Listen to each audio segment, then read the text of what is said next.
The first Bronx Week Urban Agriculture Tour consisted of 3 different parts, where tourists along with New York City residents had an opportunity to plant seeds and learn more about urban farming. I think it's a tremendous asset for the community because a lot of times people consider New York, the concrete jungle, and to see actual green space and to be able to look at trees and to see produce being grown and right in their own neighborhood is very inspirational.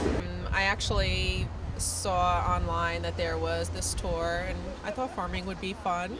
And I thought that it would be cool to see chickens in the city.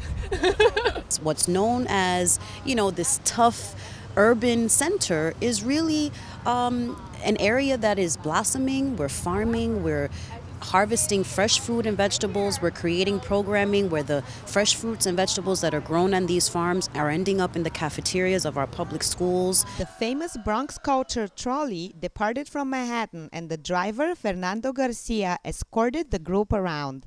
Our famous trolley driver will be making sure we get to all of these places on time. Our first stop was La Finca del Sur, an organic garden in the middle of one of the busiest interstates in the Bronx. This place is run as a farm, so most of the plants are edible, and we try to grow specific things that people in this community would want to eat and buy. I think it's really important. I work actually in Brooklyn. I'm a teacher, so I know that there's not a lot of space where the kids can, be outside and they can do things with nature. Our second stop was at the Garden of Happiness, an urban farm developed more than 30 years ago. There are community gardens all over the city, and they're fabulous gardens.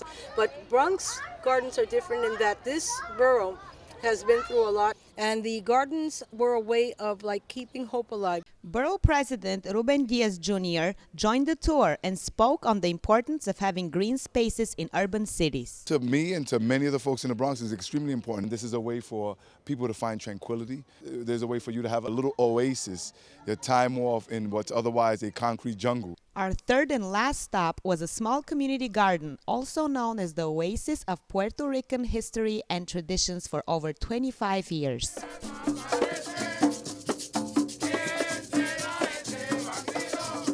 Here we are in another part of the Bronx, the South Bronx, Rincon Criollo, at 157 and Brook Avenue. And this is the most famous casita here behind us. That's and it. They're playing some nice music for us. And so far, we've seen plants, chickens, and people are enjoying themselves. And for more information on the upcoming events of Bronx Week, visit ilovethebronx.com.